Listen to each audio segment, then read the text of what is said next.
যারা সারা জীবন শহরে বাস করেছে তারা শীতকালে গ্রামের সন্ধ্যা নামতে দেখলে অবাক হয়ে যায়। শীতের সন্ধ্যা পল্লীগ্রামের এমন এক রূপকে তুলে আনে যার সামনে বিশাল বিশাল ঝাঁ চকচকে রেস্তোরাঁর আলোর ঝলকানিও ফিকে মনে হয়। মেঠো রাস্তার ওপর দাঁড়িয়ে মাঠের ওপর ডুবন্ত সূর্যের আর কুয়াশার এই খেলায় মন দিয়ে দেখছিল সুকুমার। সাইকেল চালিয়ে যেতে যেতে কখন যে এই দিকে তাকিয়ে থমকে গেছে নিজেই জানে না। এমন সময় একটা লোক হন্তদন্ত হয়ে রাস্তা ধরে এগিয়ে এলো। মনে হলো তাকেই খুঁজছে। এই যে ডাক্তারবাবু, ওহ, এই আপনাকেই খুঁজতে আপনার চেম্বারে গেছিলাম। ওই কম্পাউন্ডার ছেলেটা বলল আপনি বটতলার দিকে গেছেন, তাই আমিও সেই দিকেই যাচ্ছিলুম আর কি। ও, তা কি ব্যাপার? কোনো দরকার নাকি রুগী দেখতে যেতে হবে? কোনটা? এগে ঠিকই ধরেছেন। আপনাকে ব্যাপারখানা খুলেই বলি, আমার নাম বাসব ঘরামি। আমার বাড়ি হলো গিয়ে নীলপুর, এই গ্রামেরই পাশের গা। আমার জ্যাঠার খুব হাঁপে টান উঠছে সকাল দিয়ে, তার জন্যই আপনার কাছে আসছিলুম। সন্ধে হওয়ার আগে যাতে আপনাকে সাথে করে নিয়ে যেতে পারি। সুকুমার এই নবীনতলাতেই নতুন, তার ওপর আবার পাশের গা নীলপুর। কি করবে ভাবতে লাগলো। একেই এই গাঁগঞ্জে সামান্য রাত হলেই ঠান্ডায় কাঁপুনি লাগে। কি হলো ডাক্তারবাবু, এত ভাবতেছেন কেন? আমার সাথে এখনই চলেন, আধার বেশি গাঢ় হলে সমস্যা হবে। আর আপনি জ্যাঠাকে দেখে না হয় আমার বাড়ি থেকেই যাবেন। না মশাই, এখনই তো যেতে পারবো না। এখন আমায় বৈকুণ্ঠবাবুর বাড়ি যেতে হবে। আপনি ঠিকানা আর রাস্তা বাতলে দিয়ে যান, আমি ঘন্টা দুয়েক পরেই রওনা দেব। লোকটা এ কথায় যেন কেমন ভয় পেল। নামতে থাকা আঁধারের দিকে তাকিয়ে ভয়ে ভয়ে বলল, রাতে যাবেন নাকি? ইয়ে না মানে, আমাদের নীলপুরে রাতের বেলা আবার একটা সমস্যা আছে। আপনার কিছু হয়ে গেলি যে। আরে দূর মশাই, আপনারা গাঁগঞ্জের লোকেরা না বড্ড ভীতু। শুনুন, আমি এই গ্রামে এসে জনসেবা করার জন্য ডাক্তারি করছি ঠিকই, আদতে কিন্তু খাস কলকাতার ছেলে। ভূত প্রেত ওসব তো মানিই না, আর মানবও না।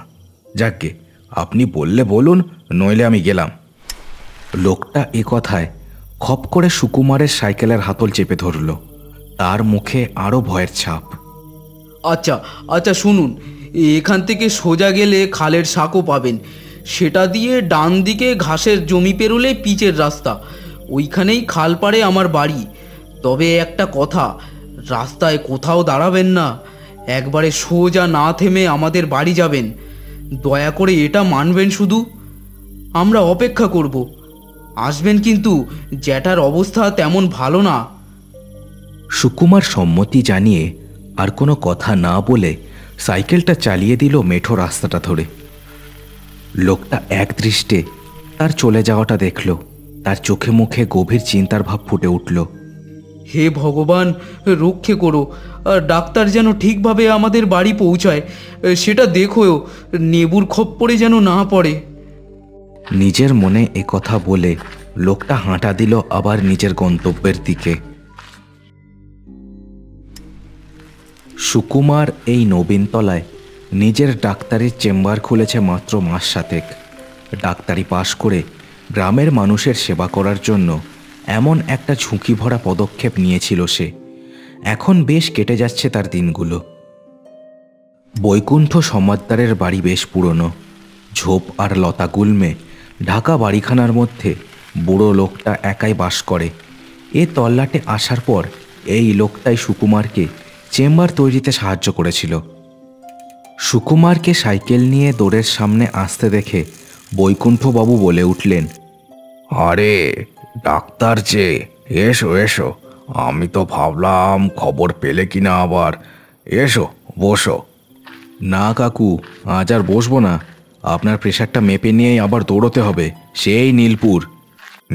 নীলপুর কেন হে? হঠাৎ নীলপুর কেন? সুকুমার মাঠের ধারের সেই লোকটার কথা সব বলল বৈকুণ্ঠবাবুকে। নীলপুরের কথা শুনে বৈকুণ্ঠবাবুর মুখখানাও কেমন যেন শুকিয়ে গেল, সেই লোকটার মতোই। বুঝেছি, কিন্তু আজ তো আঁধার হয়েই গেছে। তুমি কাল সকালে যেও, বুঝলে, মানে নীলপুর জায়গাটা ঠিক এই রাতের বেলা সুবিধের নয়। না কাকু, সেটা হয় না। পেশেন্টের হাঁপের টান উঠছে, ডাক্তার হিসেবে আমার তো একটা কর্তব্য আছে। যাই হোক, কি জন্য যে আপনারা ভয় পাচ্ছেন কে জানে। আসুন দেখি, আপনার প্রেশারটা মেপে দিই। এরপর প্রায় আধ ঘন্টা লেগে গেল সুকুমারের বৈকুণ্ঠ বড়োর প্রেশারটা মাপতে। এর মাঝেও বুড়ো তাকে বারবার নীলপুর রাতের বেলা যেতে বারণ করলেও সে শুনল না। যখন আবার পথে সাইকেল নিয়ে বেরোলো সুকুমার, তখন গ্রামের বাড়িগুলোর দরজা জানলা সব বন্ধ হয়ে গেছে। তবে চিলতে চিলতে আলো কুয়াশায় মেখে গা ছমছমে পরিবেশের সৃষ্টি করেছে। সুকুমার একরকম হো হো করে সাইকেল টেনে হাজির হলো আবার তার চেম্বারের সামনে। চেম্বারে তখন কম্পাউন্ডার কিশোর ছেলেটা বসে বসে হাই তুলছে। এই বঙ্কু, তাড়াতাড়ি ব্যাগখানা আর ছপাঝপতাতে হাঁপানির ওষুধগুলো ভরে দে দেখি, এখনই বেরোতে হবে। বঙ্কু সুকুমারের তাড়াহুড়ো দেখে ব্যাগ নিয়ে বেরিয়ে এলো। তারপর তাকে জিজ্ঞাসা করলো, এই নাও ডাক্তার দাদা, তারপর কোথায় যাবে এখন? আর কোথায় যাব, একটা লোক এলো যে নীলপুরে যাওয়ার কথা বলে গেল, ওখানেই যাব, দে দেখি। এ কথা বলে বঙ্কুর হাত থেকে সুকুমার ব্যাগখানা নিল। বঙ্কুর মুখ কিন্তু শুকিয়ে গেছে নীলপুর যাওয়ার কথা শুনে।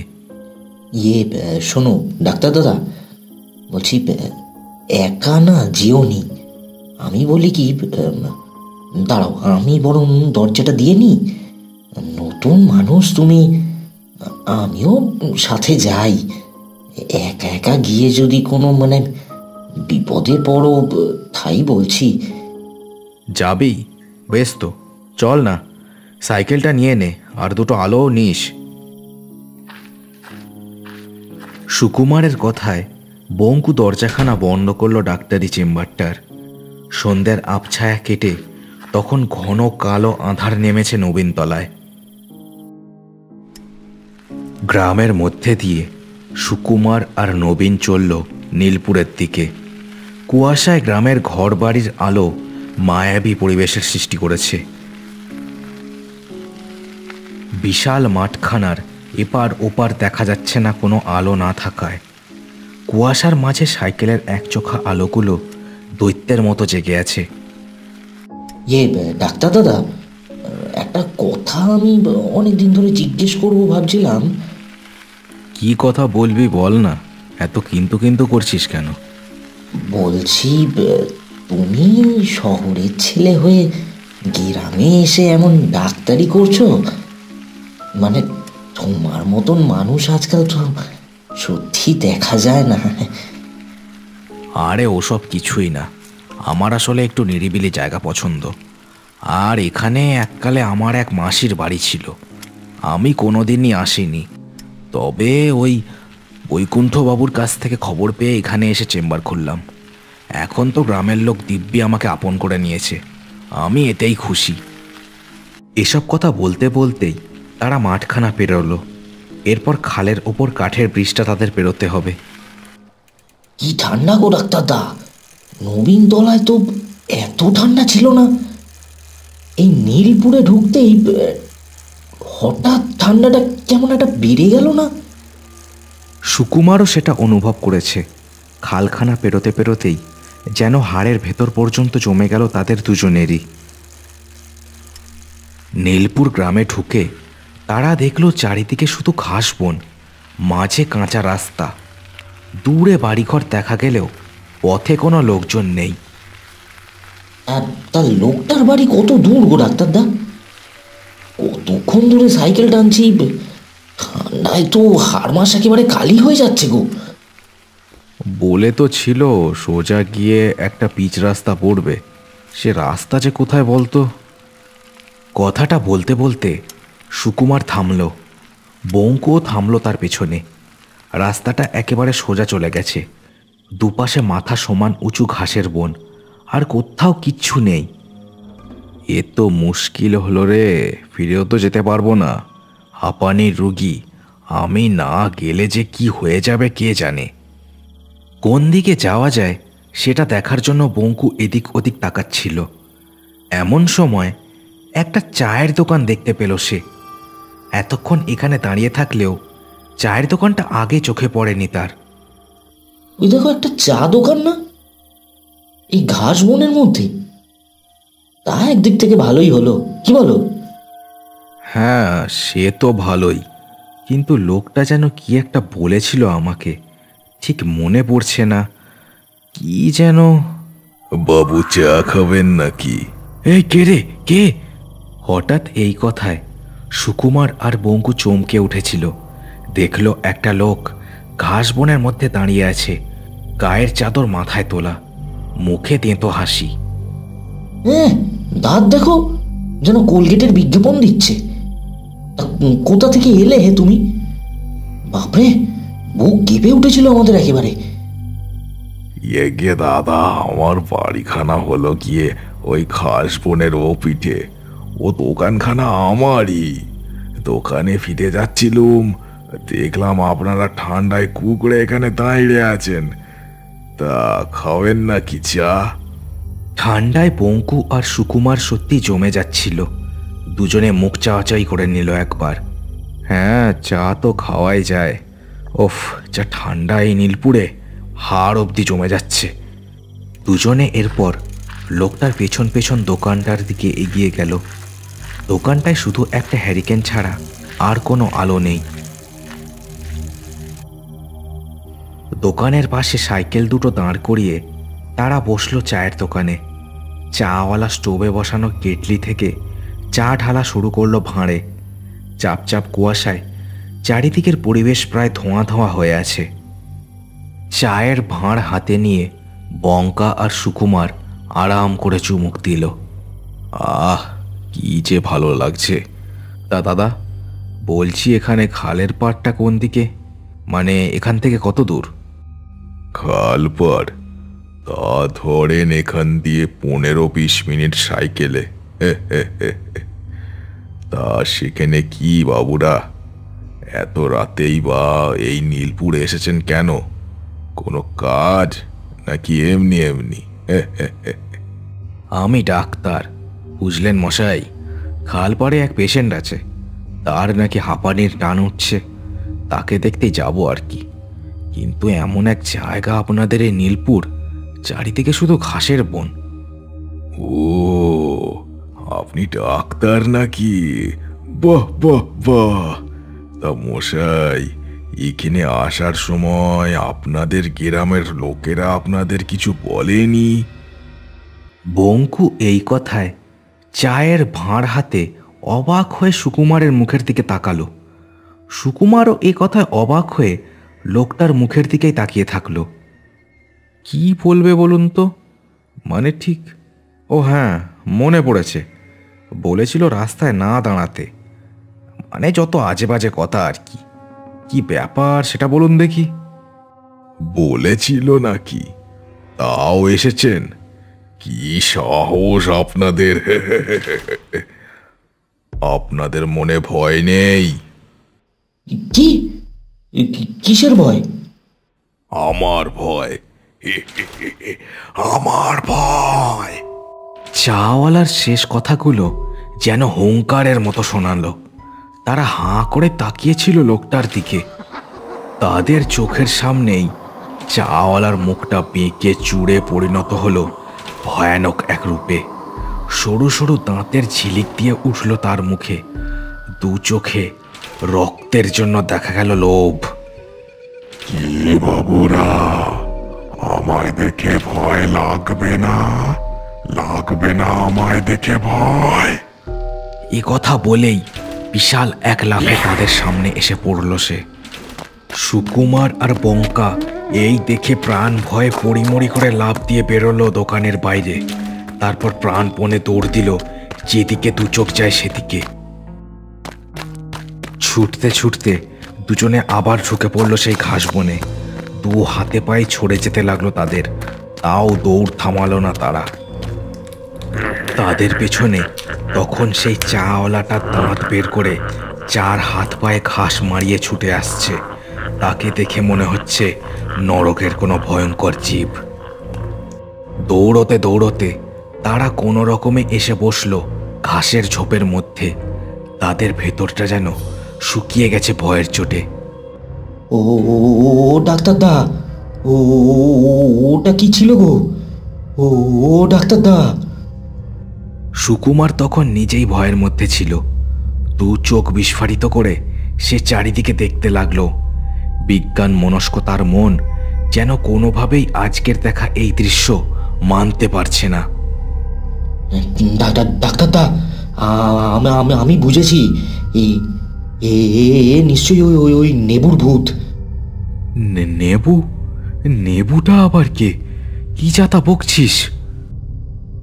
আমি আমার বাপের মুখে শুনেছি এই এই নীলপুরে নাকি প্রায় ওই 20 বছর আগে নেবু নামের এক চাওলা ছিল, বুঝলে? ওই ওই ওই লোকটা নাকি না একেবারে হাড়ে বজ্জাত ছিল। হেন খারাপ কাজ ছিল না সে করেনি। চুরি, ছিনতাই, খুন, মানে সব করতো সে। গ্রামের লোক ও সাধারণ চাওলা ছিল কোনো সন্দেহ করতো না, কিন্তু পাপের ঘোড়া তো একদিন পূরণ হবেই। সে একদিন ধরা খেলো গ্রামের লোকের কাছে। আরে সে তারপর সবাই মিলে এক ঘরে করলো। গ্রামের বাইরে নাকি কুড়ে বেঁধে বসবাস করত। বয়সকালে সে শেষে রোগে ধুকে ধুকে এই এমনই নাকি ঘন শীতের ঠান্ডায় মরেছিল। তারপর তারপর কি হলো? তারপর থেকেই নাকি শীতকালে রাতের বেলায় তাকে দেখা যায় ওই গ্রামের আনাচে কানাচে। কিন্তু কিন্তু এইসব তো গল্প কথা। আমি আমি তো কখনো বিশ্বাস করিনি এসবে। বিশ্বাস করা উচিত ছিল। বড় মানুষে যখন কিছু বলে বিশ্বাস করে নেওয়া উচিত। প্রেতটা যে এতক্ষণ তাদেরই সামনে ঝোপের মধ্যে বসেছিল তারা বুঝতেও পারেনি। দুজনের মুখে ভয় যেন সাদা ছাইয়ের মতো লেপ্টে আছে। পাথর হয়ে গেছে তারা। কে ডাক্তার? এখানে চিকিৎসা করতে এসো? এদিকে আমি যখন ঠান্ডায় কুকড়ে মরেছিলাম গ্রামের লোক আমার দিকে ঘুরেও তাকায়নি। ঠান্ডায় থুকে থুকে কুঁড়ের মধ্যে পড়ে মরেছিলাম আমি। আর তুই বেটা এসেছিস এই নীলপুরে চিকিৎসা করতে? এত বড় সাহস! বলেই সে হাওয়ার বেগে ডাক্তারকে নিয়ে গিয়ে ছিটকে ফেলল ঘাসের বনের আরেক দিকে। তারপর তার একটা পা ধরে তুলে ধরল ওপরের দিকে। নিজের মুখের সামনে নিয়ে মরা ইঁদুরের মতো গন্ধ শুকতে লাগলো ডাক্তারের গায়ের। ওষুধ ওষুধ গন্ধ? ম্যাগো, যাক তোকে আগে খাই, তারপর ওই ওই বাচ্চা ছেলেটাকে খাবো। বঙ্কু এ কথায় পাথরের মতোই বসে রইল সেই ঘাস বনের মধ্যে। উঠে পালানোর কথাও সে যেন ভুলে গেছে। প্রেতখানা এবার হাঁ করল। দাঁতের শাড়ির মধ্যে থেকে ভ্যাপসা গন্ধে গা গুলিয়ে উঠল সুকুমারের। সে চোখ বুজে ফেলল। হঠাৎ কোথা থেকে একটা সাদা মূর্তি এসে আছড়ে পড়ল প্রেতখানার ওপর। সুকুমার ছিটকে গেল ঘাসবনের আরেক দিকে। সাদা মূর্তিটা শক্ত হাতে চেপে ধরেছে প্রেতখানার গলা। প্রেতটা দু হাতে ছাড়ানোর চেষ্টা করেও কোনোভাবে ছাড়াতে পারছে না সেই শক্ত হাতের বাঁধনি। সাদা মূর্তিটা যে আসলে কে তা বুঝতে পারল না সুকুমার। একজন বুড়ো লোক, কিন্তু সেও যে মৃত আর ওই চাওয়ালার মতোই একটা প্রেত, তাতে কোনো সন্দেহ নেই। সে শূন্যে তুলে ধরল এবার চাওয়ালার প্রেতটাকে। এরপর যেন ধীরে ধীরে সে শুষে নিতে শুরু করলো চাওয়ালার কালো দেহখানা। প্রেতটার গোঙানিতে আকাশ বাতাস কাঁপতে লাগলো সেখানকার। প্রেতখানার দেহ হাওয়ায় মিলিয়ে যাওয়ার পর সাদা মূর্তিটা তাদের দিকে ঘুরে তাকালো। তার মুখে যেন এক চেলতে হাসি। কয়েক মুহূর্ত কুয়াশার মতোই নিস্তব্ধ হয়ে রইল সে জায়গাটা। ঘাসের ময়দানে ঝিঁঝির ডাকও আর শোনা যাচ্ছে না। সাদা মূর্তিটা কোনো কথা না বলে এরপর ধীরে ধীরে কুয়াশার মধ্যে মিলিয়ে যেতে লাগলো। সুকুমার আর বঙ্কু হতবাকের মতোই তাকিয়েছিল এই দৃশ্যের দিকে।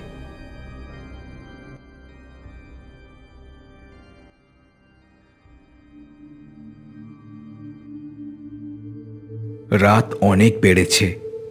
খালপাড়ের বাড়িতে থমথমে পরিবেশ। পাড়াপড়শিরা এর মধ্যেই আনাগোনা শুরু করে দিয়েছে। সব্বার মুখে কালো অন্ধকার জমে আছে। এমন সময় সুকুমার আর বঙ্কু এসে দাঁড়ালো সেখানে। তাদের চেহারা দেখে মনে হয় ঝড় বয়ে গেছে তাদের ওপর দিয়ে। এ কি অবস্থা আপনাদের? আরে এতক্ষণে আসছেন? অনেক দেরি করে ফেললেন যে আসতে, ডাক্তারবাবু। সুকুমার এ কথায় অবাক হলেও সবকিছু খুলে বলল সেই লোকটাকে। লোকটা এইসব কথা শুনে ভয়ে কেমন যেন হয়ে গেল। শুধু বলল, একবার ভেতরে এসে দেখুন দেখি। তার কথায় দুজনে ভেতরে ঢুকে এবার যেন আকাশ থেকে পড়ল। বিছানায় চাদরের নিচে নিষ্প্রাণ হয়ে পড়ে আছে ঘাস বনে দেখা সেই বৃদ্ধ লোকটা। দু চোখ বোঝাদার, শান্ত স্নিগ্ধ মুখ। কি হচ্ছে আমার যে মাথায় কিছুই ঢুকছে না। কে ইনি? উনি আমার জ্যাঠামশাই। উনি ছিলেন মা কালীর খুব বড় সাধক। শেষ বয়সে শরীর ভেঙে যাওয়ার পর আমার কাছে এসে থাকা শুরু করেছিলেন। আজ হঠাৎ শ্বাসকষ্ট শুরু হলো, আর এই কিছুক্ষণ আগেই উনি দেহ রাখলেন। আর কি বলবো, যা হওয়ার ছিল তাই হয়তো হলো। লোকটা আরও কত কি বলে যাচ্ছিল, কিন্তু সুকুমারের কানে আর কিছুই ঢুকছিল না। সে শুধু একদৃষ্টে দেখে যাচ্ছিল বিছানায় শুয়ে থাকা মানুষটার দিকে। বাইরে রাতের কুয়াশা যেন এটাই বুঝিয়ে দিচ্ছে এ পৃথিবীতে আজও অনেক কিছু ঘটে যার কোনো ব্যাখ্যা সাধারণ বুদ্ধিতে চলে না।